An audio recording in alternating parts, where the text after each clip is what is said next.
and welcome to Review the Light. Today we're going to be taking a look at the new Thrunite Archer 2A version 2. But if you haven't yet, you can go ahead and subscribe to my YouTube channel by clicking this link right up here to keep up to date with my latest videos. And then you can also follow me on Facebook by clicking this link.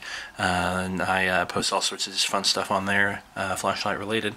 And if you want to see the full review after this video is done, go ahead and click the link in the description, and that'll take you to the full review. You can say things like runtime, shots, spectral analysis, all sorts of great details. So most of your specific questions can be answered there. So the Thrunite Archer 2A version 2 is an upgraded version of the older Thrunite Archer. When you open up the box, inside we have the light itself, the instruction manual, and a couple of spare O-rings, and then just a foam padding there. So that's what's in there. I'll go ahead and take the light out. I'll set these to the side. Alright, so the main upgrade for the version 2 of the Archer 2A is that it's now using the new Cree XPL emitter. So this is one of the first lights I've seen that it uses them, that I've actually held that uses them. I've yet to try any out, so I'm excited to see how the XPL emitter performs.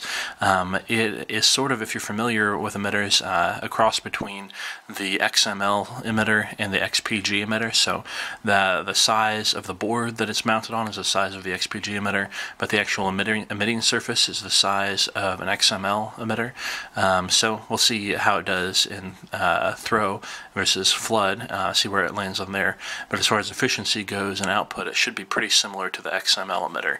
That's what I've seen in graphs also. So I'm excited to see how it performs. So the Archer 2A version 2, it's got that XPL emitter in a slightly textured reflector, so that'll help to kind of smooth out the beam a little bit at the cost of a little bit of throw. It won't throw quite as far, but it'll be a smoother beam. And you can see it's got kind of a blue, I can't tell if that's from the O-ring or if it's kind of a painted the edge of the reflector there. There's something blue in there, which is interesting. I'll have to open it up and see what that is later. You can check out in the full review to see what I find. It's got the stainless steel cap on the bezel, so that's a nice feature. If you drop the light on the end, it's less likely to get damaged. The stainless steel will take the damage pretty easily.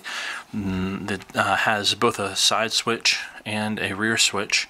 So the side switch has a little S on it, I guess, to indicate that it's the side switch. You can see it protrudes a little bit beyond the light, not a lot, but a little bit. Let's see what else. The clip here is a pretty strong looking clip. It has some good resilience. It's got the Thrunite logo on it. You can pull it off on your own. Doesn't take any tools or anything. It's just a clip-on clip. It is pretty sturdy, so I don't think it'll be coming off on accident, but you can take it off when you want to. Half the body has this kind of knurled section here, standard diamond knurling, the Thrunite logo on one side, model name on the other. Part of the body is smooth here, and a little bit more knurling on the tail to give you some more grip. The tail cap, you can see, has the two cutouts there, so you can easily reach your thumb around to access that switch, so that is a little bit more comfortable. And it also has two slots in it for attaching a lanyard if you want. However, because of that cutout design, it can't really tail stand very well. The tail isn't stable enough for that. So when you're ready to load it up with batteries, take it apart here at the tail. You can see it's got a fairly thick body. If you look down, I'm not sure if you can see at the end there. It doesn't look like there's enough light in here to see it, but there's two metal plates on either side of the piece of metal that will be the positive battery contact. So it looks like that is a built-in reverse polarity protection. I'll check that out and post the results in the full review. Loaded up with two AA batteries. Doesn't take 14500 lithium ions. If you did that, it would go over voltage. It just takes two standard AA, either alkaline or nickel metal hydride if you want rechargeable. So we've got those in there. To turn the light on, well, first we'll show this with the side switch here. The side switch doesn't do anything whether you hold it or click it or fast click it or anything, so even though it protrudes a little bit from the body, you're not going to get any accidental activations in your pocket or your bag from that side switch. The rear switch is what turns it on and off. So you can press it down about halfway for momentary activation, and when you release it, it'll turn back off. or you can click it into position and it will stay on until you click it again.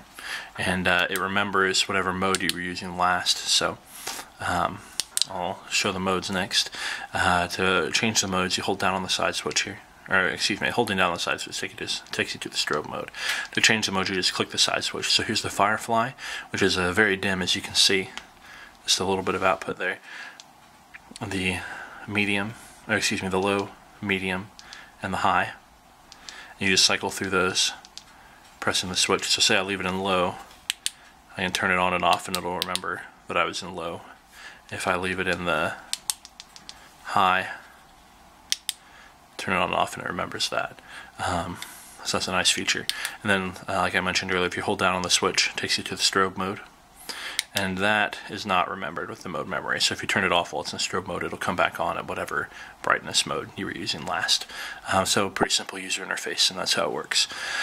So that is the operation of the Thrunite Archer 2A version 2. If you want to check out the 4 review again, click the link below. And now if you'll stick around for just a second, we will take it outside and give it a shot in the dark. Alright, welcome back to Review the Light. We've got the Thrunite Archer 2A version 2 here in the backyard, running off of 2 AA batteries. We'll fire it up and see how it does. And here you go. It looks like I'm in one of the lower modes. It just turns on in whatever mode I used last. So I will crank it up a bit so you can get a better idea of how it performs.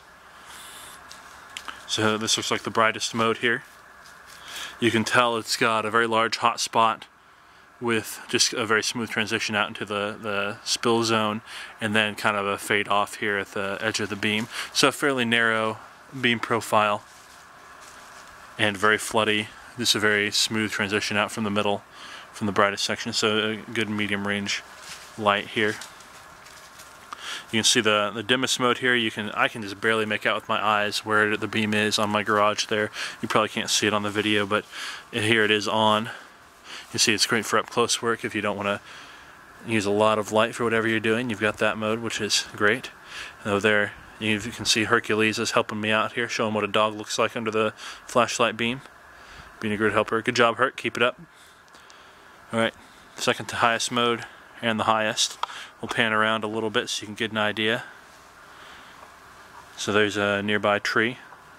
You can see the large hot spot. It covers that tree very well. There's a slightly further away tree up there. Now it's getting out to the edge. With my eyes I can kind of see the tree a little bit, but it's not as much light as I would want. So that's just, I would say, just barely beyond. That tree is just barely out of range for what I would want to do with this light. So here, I'll run through them one more time. You can see the lowest, number 2, 3, and 4. If I give it the if I hold down on it, we go into the strobe mode. It's a very fast strobe. It seems like it doesn't spend a lot of time in the off position. Very fast strobe mode. Hold down again. I didn't get it there. Here we go. Well, I had the SOS. If I remember right, there was an SOS, or maybe I've forgotten. I'll have to check the manual because I'm not accessing it. So maybe there's just a strobe mode. My mistake. Alright, so those are the modes of the Thrunite Archer 2A version 2. Thanks for watching tonight. And if you like the review, be sure to give it a thumbs up and subscribe to my YouTube channel here. Follow me on Facebook here. And if you have any questions or want to see all the awesome tests that I perform, check out the link in the description. Thanks, and